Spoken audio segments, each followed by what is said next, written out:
Hello everyone, my name is Meylani Silvi, also 19. Today I want to tell a story about the elf and the shoemakers.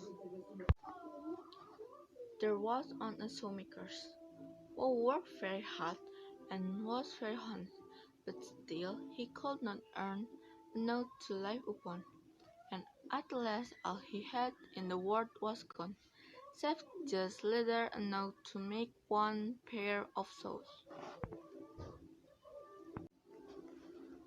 Then he got his letter out all ready to make up the next day, meaning to rush early in the morning to his work.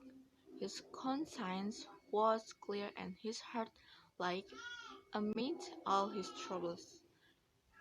In the morning, after he had said his prayer, he sat himself down to his work, when to his great wonder there stood the sauce already made upon the table. The good man knew not what to say or think at such an odd thing happening. He looked at the workmanship. There was not one vestige in the whole job. All was so neat and true that it was quite a masterpiece. The same day, a customer came in, and the show suited him so well that he willingly paid a price higher than usual for them. And the poor shoemaker with the money spoke little enough to make two pairs more. In the evening he cut out the work and went to bed early, that they might get up and begin betimes next day. But he was saved all the trouble, for when he got up in the morning the work was done ready to his hand. Soon in came buyers, who paid him handsomely for his goods, so that he bought leather enough for four pair more. He cut out the work again overnight and found it done in the morning as before, and so it went on for some time. What was got ready in the evening was always done by daybreak, and the good man's son became thriving and well off again. He was hung up there and watching what would happen.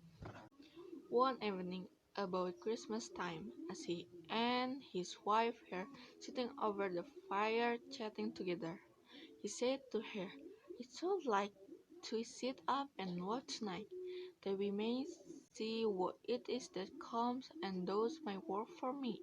The wife liked the too, so they left a light burning and hid themselves in a corner of the room, behind a curtain that was. As soon as it was midnight there came in the little naked dwarf, and they sat themselves upon the shoemaker's bench, took up all the work that was cut out, and began to play with their little fingers, stitching and wrapping and tapping away at such a rate, that the shoemaker was all wonder and could not take his eyes off them. And on they went till the job was quite done, and the sauce stood ready for us upon the table. This was long before daybreak, and then they passed away as quick as lightning. The next day the wife said to the shoemakers, "This little wag have made us rise, and we ought to be thankful to them, and do them a good turn if we can. I am quite sorry to see them run about as they do, and I that it is not very decent, for they have nothing upon their backs to keep off the cold.